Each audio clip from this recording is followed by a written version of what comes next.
Okay, today's video is about the question how I decided to become a chiropractor, or why I decided to become a chiropractor. And my story is sort of an odd one, I think.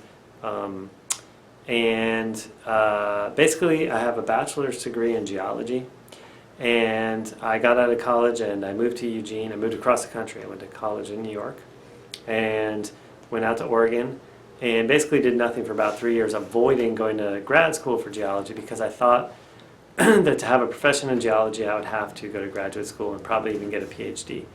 And so, but I realized I didn't really want to do that because my idea was that I would have to be in a lab looking down a microscope most of the time, and that seemed really boring to me. So after about 3 years of, like I said, just avoiding going to grad school, I decided one morning, I was laying in bed, the house was empty, and I was wondering, or I thought to myself, you know, if I don't do geology, what else might I do? And I just kind of freed my mind, and I was like, all right, no one else is listening, no one else can hear, you know, I can just be totally open here and consider. And I thought, you know, what else am I good at? And what was strange for me at the time was that the idea that came into my mind was I'm good with my hands and being really intuitive with my hands. And growing up, that wasn't really a part of my life, but I had these, well anyway, I realized at this point in my life that that was something that, that appealed to me. And so my first thought was to become a massage therapist, and then literally the thought that went through my head is I want to do something bigger.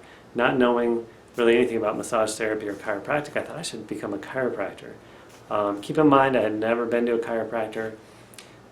It just wasn't part of my upbringing. You know, my parents, I don't know what their opinion was one way or the other. We just, you know, it never came up, and they just didn't know. And so at that point I basically decided I was going to become a chiropractor. I thought I'd just be able to go to University of Oregon right there in Eugene. Found out that I would have to move to go to chiropractic school, and I thought, okay, well, I'll move, you know.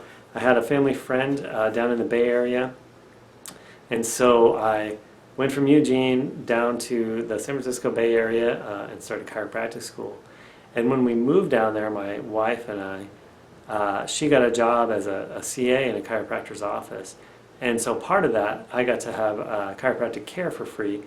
And that was my first chiropractor. I'd never been to one before. I moved down to the Bay Area to go to chiropractic school. And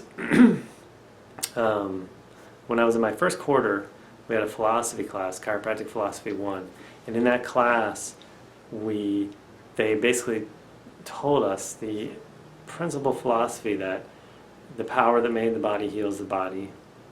And that what we do as chiropractors is we basically help reconnect that reality in people and connect them to that innate intelligence within, and their body does the healing and evolving and growing because that's what it's destined or programmed to do. And I thought, that's what I'm doing here. And the rest is history.